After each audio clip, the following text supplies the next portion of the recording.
வெல்க தமிழ், வாழ்க தமிழ்நாடு. மக்களை பிரிக்கும் சனாதானம் நிச்சயம் ஒழிக்கப்பட வேண்டும். நன்றி, வணக்கம். அப்பா பேரையும் தாத்தா பேரையும் வச்சுக்கிட்டு அரசியல்ல ஒண்டி பழைக்கிற நீங்க சனாதனத்தை ஒழிச்சிருவீங்களா? முதல்ல சனாதனத்தை உங்க வீட்டுக்குள்ள ஒழிக்க முடியுமான்னு பாருங்க.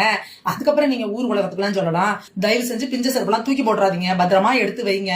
மதம் என பிரிந்தது போதும், இவங்கெல்லாம் மதவாத சக்திகள், நாங்க மதச்சார்பற்றவர்கள் அப்படிலாம் பேசிட்டு வருவாங்கல்ல, அவங்களுக்கெல்லாம் இந்த பிஞ்ச செருப்பை இந்துக்கள் எடுத்து வைங்க, நிச்சயமா யூஸ் ஆகும்.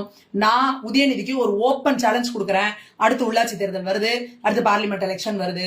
அந்த தேர்தல்ல டேரிங்கா நின்னு சனாதனத்தை ஒழிக்கிறதுக்கு எனக்கு ஓட்டு போடுங்க. இந்துக்கள் யாருமே எனக்கு ஓட்டு போட வேண்டாம்னு பேசுற தில்லும் தெம்பு திராணியும் உதயநிதிக்கு இருக்கா? இது ஓப்பன் சேலஞ்ச். உதயநிதி, நீங்க ஒரு விஷயத்த புரிஞ்சுக்கோங்க.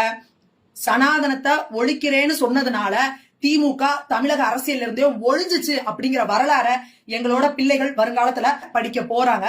அதுதான் தமிழகத்தோட வரலாறா இருக்கும். உங்களோட வாய் திமிராலதான் நீங்க திமுக இந்த நிலைமைக்கு இன்னைக்கு உங்களை கூப்பிட உட்கார வச்சிருக்காங்க.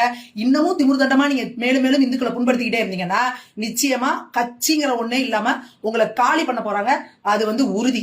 ஏடா திரும்புற பக்கம்லாம் விஜய் விஜய்னு பேசுறாங்க, அண்ணாமலைன்னு பேசுறாங்க, நம்மள யாருமே கண்டுக்க மாட்டேங்கிறாங்களே அப்படின்றதுக்காக நானும் ரவுடிதான் வண்டியில ஏறதுக்காக நீங்க அட்டென்ஷன் சீக்கிங்காக பேசுறீங்கன்னா கூட உங்க போதைக்கு இந்துக்கள் ஊருகா கிடையாது.